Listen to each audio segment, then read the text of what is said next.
आज मुझे एक साल वापस से नहीं रगड़ना पड़ता। वो एक साल मैंने कैसे जिए हैं मैं जानता हूँ। इसके अंदर कमी आ चुकी होती है कि तुम्हारा होगा भी या नहीं।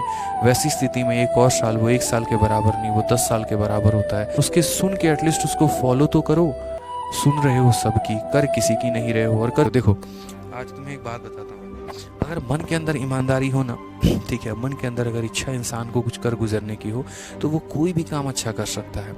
मानो मुझे पकौड़े बनाना नहीं आता या मुझे कोई भी काम करना नहीं आता, लेकिन अगर मेरी इच्छा है ना कि मुझे उस चीज़ में आगे बढ़ना है, उसमें अपने आप को बेहतर करना है, मुझे सबसे बेस्ट उस फील्ड का बनना है, तो आप ऑटोमेटिक वहाँ पर अच्छा करना शुरू कर देंगे। मैं आपको बता रहा हूँ, पहले दिन कमियाँ आएंगी, दूसरे दिन कमी आएंगी, तीसरे दिन कमी आएंगी, लेकिन उन कमियों में एक एक करके आप उसमें काम करना शुरू करेंगे। आज के समय में विद्यार्थी जीवन में क्या होता है, कई सारे अभी मैं बच्चों को पढ़ाता हूँ, मैं देखता हूँ कि कितने नादान से प्यारे प्यारे से बच्चे हैं, जिनको जीवन का बहुत ज़्यादा समझ नहीं है, बहुत ज़्यादा नॉलेज बेचारों को नहीं है। ठीक है, एक राह डिसाइड हो चुका है, चलो यहीं करना है अभी फ़िलहाल, चाहे मजाक में कह लो या सीरियसनेस में कह लो कि हाँ हमें जो है गवर्नमेंट एग्ज़ाम की तैयारी करनी है तो कर रहे हैं, लेकिन उसमें भी यहाँ पर निश्चित नहीं है कि हाँ यहीं ही करना है। क्या क्या वाकई में हम अंदर से श्योर हैं? क्योंकि जिस दिन आप श्योर हो गए, जिस दिन आपके अंदर से अपनी अंतरात्मा से आवाज़ आ गई ना कि यार मेरे पास जीवन में इसके अलावा कुछ और करने को है भी नहीं, और मेरी रुचि भी खुद शुरू से बचपन से यहीं था, ठीक है, जिस दिन ऐसा हो गया तो उस दिन आप देखना कि आप अपने फील्ड में बेहतर करना शुरू कर दोगे। बच्चे आज कहते हैं कि सर जीएस हमको समझ में नहीं आता है, जीएस हमको डर लगता है पढ़ने में। बहुत कोशिश कर ली है लूसेंट याद करने का, बहुत कोशिश कर ली है स्टैटिक जीके पढ़ने का, नहीं हो पाता है सर, बड़ा मुश्किल रहता है हमारे लिए। ठीक है भाई, मुश्किल आपके लिए भी था और मुश्किल हमारे लिए भी था।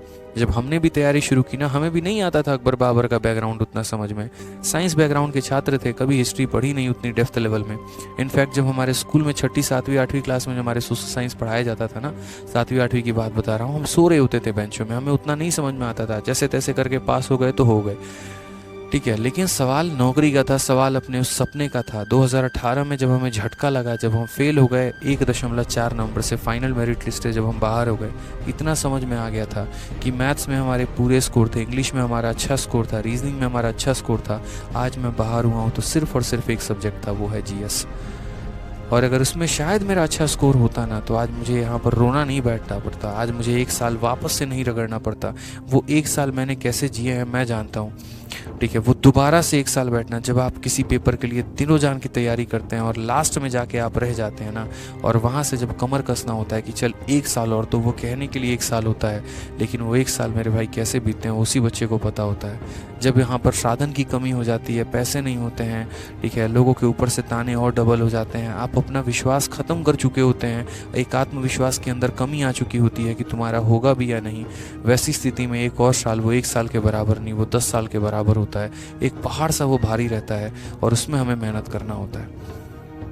मैं उस एक साल को फिर एक और साल में कन्वर्ट नहीं करना चाहता था, उसको आखिरी अटेम्प्ट ही बनाना चाहता था। इसी वजह से भाई साहब, जो चीज़ कहते हैं ना, कभी कभी ऐसा होता है जैसे करेले का जूस है, किसको अच्छा लगता है? नहीं लगता भाई, कड़वा हर किसी को लगता है, लेकिन क्या करोगे, सेहत के लिए फ़ायदेमंद है तो जिंदा रहना है तो पीना पड़ता है। तो सपने को पूरा करना है तो भाई किसको इंटरेस्टिंग जीएस लगता है? किसी को नहीं, लेकिन साम दाम दंड भेद कुछ ना कुछ लगा के तो एटलीस्ट तुम पढ़ो भाई, याद करो। ठीक है, इंटरेस्ट जगाओ उसके अंदर किसी भी तरीके से करके, नहीं तो पूरी दुनिया इग्नोर कर रही है, आप भी उस भीड़ के पात्र बनोगे। अगर आप भी उसको इग्नोर करोगे तो क्या होगा फिर? जैसे बाकी भीड़ बाहर हो रही है, आप भी बाहर हो जाओगे मेरिट लिस्ट से, और फिर 4 लोगों के आगे ढोल बजाते रहना, यार मेरा है ना जीएस कमज़ोर है, हमको समझ ही नहीं आता है, स्ट्रेटजी बता दो क्या होगा। कभी इस टॉपर की वीडियो, कभी उस टॉपर की वीडियो, कभी उस टॉपर की वीडियो, यही कहानी हमारे इर्द गिर्द घूमते रहती है, यही हम करते रहते हैं। आए दिन 50 लोगों से सलाह तो लेते हैं, अमल हम किसी पे नहीं करते हैं। उसने कह दिया लूसेंट अच्छा है तो ठीक है, किसी ने कह दिया घटना चक्र अच्छा है तो ठीक है, किसी ने बोल दिया स्पीडी अच्छा है तो ठीक है, बढ़िया है भाई, सबकी बातें सुन के किताब खरीद के लेके आए, लेकिन मजाल किसी एक दिन हम बैठ जाएं पढ़ने उस पर, पॉसिबल ही नहीं है। 100 की मत सुनो, किसी एक की सुनो, लेकिन उसके सुन के एटलीस्ट उसको फॉलो तो करो।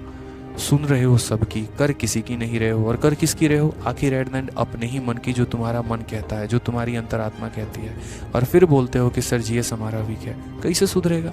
आज अगर हम ही एक वीडियो ला देना, जीएस का रामबाण, ये कर लो तो सिलेक्शन हो जाएगा, गारंटी कहता हूँ 5 लाख से कम व्यूज़ नहीं आएंगे। लेकिन उसको फॉलो करने वाले 500 लोग भी नहीं होंगे जो अपने डेली की दिनचर्या में फॉलो कर पाएँ। तो सिर्फ हमें स्टफ़ देखना है जो हमें मसालेदार लगता है, जो हमें इंटरेस्टिंग लगता है, जिसमें हमें मज़ा आता है, लेकिन फॉलो करने की जब बात आती है तो 10 कदम सबसे पहले हम लोग पीछे लेते हैं। तो ऐसा ना करिए आप लोग, बड़ा कमी सा महसूस होता है। जो बात होती है मैं बेबाकी से बोलता हूँ यहाँ पे, ठीक है। जीवन में हमने कभी किसी के चापलूसी करना सीखा नहीं यहाँ पे, और कभी किसी को गलत राह बताया नहीं। कड़वा लगे, मीठा लगे, जैसा भी लगे भाई, बात तो यही है, मानना पड़ेगा तो मानो, ये सच्चाई है, ये वास्तविकता है। पढ़ना है तो पढ़ना है, मेहनत करना है तो मेहनत करना है। शॉर्टकट जीवन में मेरे भाई कुछ भी नहीं है, आप बच के नहीं निकल सकते। ध्यान रखिए।